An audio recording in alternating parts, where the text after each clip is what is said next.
All right, let's move on to the Druid, because we have hero talents here. All right. You're much more in tune with this, but we'll see here. So, Elune's Chosen, this is for Balance and Guardian. Boundless Moonlight damage increased by 25%.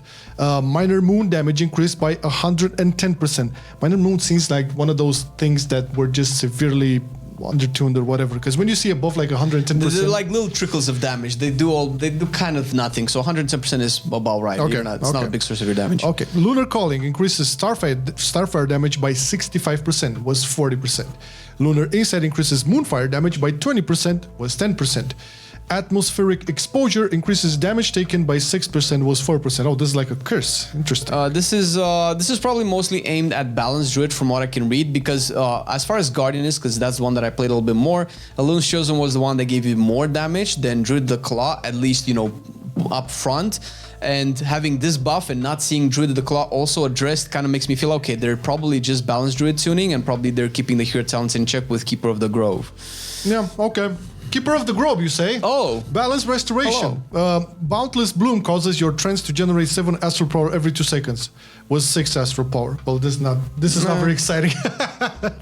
It adds up, but once again, this is again aimed at balance. So. All right, let's check out Wildstalker. This is for Feral and Resto. So, Thriving Growth causes Bloodseeker vines to grow 15% less frequently. This is a nerf, I believe.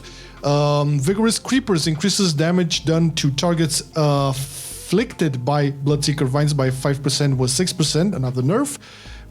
Was this needed? Bursting growth damage reduced by 15%. Okay, let's see the note. Please note that the entirety of this change will be applied. We have that across the entire tree. Okay, it's fine. Yeah. Well, so these are nerfs for Wildstalker. Was this necessary? On Feral, once again, it's on Feral. Wildstalker was gonna. No, I've seen RG on her Druid doing some crazy damage. No, that's like a totally separate thing. Okay, that's not just asking. On Feral, Wildstalker was doing a little bit better than Druid of the Claw. I mean, I was performing better with Wildstalker than Druid of the Claw. It's super passive and it just lets you do ferally things. And it makes sense that it's a little bit nerfed. Once again, it's the same argument that we had for Druid of the Claw with Bear, where Druid of the Claw is just meh. So I would expect some buffs next week, maybe. Yeah. As far as Resto Druid is concerned, Resto is just slapping, but I feel Resto is just baseline tuned differently for the cat abilities, which was something that happened at the beginning of 10.2, if I'm not mistaken, and was tuned down. Yep. So Resto Druids, listen, you might be looking at the damage numbers and you're seeing, oh, I can out DPS the tank and one of the DPSers.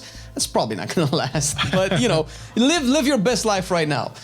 Cool. Let's check out Balanced Druid. Oh boy, there's a lot for Balanced Druids here, man. Maybe you'll get excited. Who knows? I read them. All right. Astral Smolder has a 40% chance to trigger, was 45%, and deals 50% of Wrath or Starfire damage over time, was 40%. Now it's a 1-point talent. Whenever I see 1-point talent, I'm happy. This is that was a 2-pointer talent. This was supposed to activate a passive when you have 3 dots. This was the 3rd dot, so the proc chance being lowered is probably to tune the fact that you're only going to put 1 point in it, and it probably will be factored into your overall uptime because you kind of want to have as much uptime of this as possible, and probably they compensate the lower uptime with more damage, which is something that's weird because you never really took this for the damage, but Okay, moving on. Stellar Flare damage increased by 10%, while Surges increases Wrath and Starfire Critical Strike by 10%, was 12%, small nerf there. Yeah. Stellar Amplification damage bonus increased to 20%, was 12%. Umbral Intensity increases the damage bonuses to Wrath and Starfire by 25 and 50%, was 40%. Seen a lot of buffs. Yeah, Boomkin needed buffs, that's true. That's for sure. Umbral's Embrace damage bonus reduced to 75%, was 100%. Small nerf.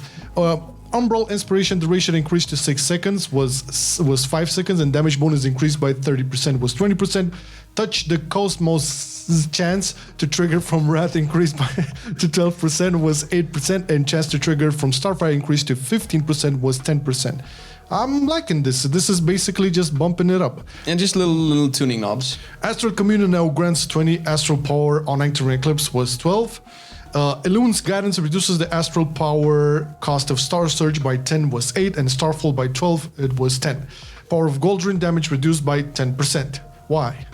This was one of the talent that, at least in Dragonflight, you would use it in pretty much all Mythic Plus scenarios because it just gave you a lot of single target. It was a 2-pointer. I'm not sure if it's still a 2-pointer, but it did so much damage that you would still take it even in AoE. Oh, all right. So they basically want to make it less. Yeah, it's just else. tuning. Yeah, just spread it out, spread the love. Okay, Orbit Breaker calls down a full moon every 25 shooting stars worth 30. Hey, it's a big buff. Yeah. Well, yeah, I know that can be recognized. Sundered Firmament calls down a Fury of Elune at 25% power, was 20%. Convoke the Spirit is more likely to cast Star Surge. Convoke the Spirits will now prefer to cast Star Surge or Full Moon on your current target if valid. All ability damage reduced by 5%. So after all this... So you don't even know! After all this, it's like, now calm down. This is so funny. Okay, so I think it's clear that one of the main issues that Balanced Druid had was its overall tuning that people complain about, which was, once again, a weird thing to complain about in beta, because we knew that wouldn't last, and lo and behold, here we are with everything being buffed. It's just keeping it in tune. Now, that really doesn't take into consideration the design of Balanced Druid, which is a little bit weird. In terms of rating, tuning its single target down is not something that I would initially go for. However, with the new talent swaps and positions, maybe the raid build just does more single target damage. As far as Mythic Plus is concerned, it still takes a long time to build up. Balanced Druid is still not a low-key pug spec to play, which sucks if you like to play Balanced Druid and you're not pushing high-end keys. You're still gonna probably struggle to deal enough damage. It's basically the Fire Mage syndrome.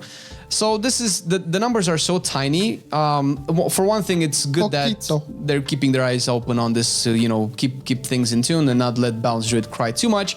But we'll have to see if it becomes good in the end, because right now, I think, listen, I don't know if she joked about this, but I think Nagura says she doesn't want to make Balanced Druid anymore. No shit. That would be... she might have meant it as a joke, but... It could be, yeah. It's probably to signify some issues that Balanced Druid has going into the War Within. So that's just funny to mention. But yeah, we need more love on the chickens.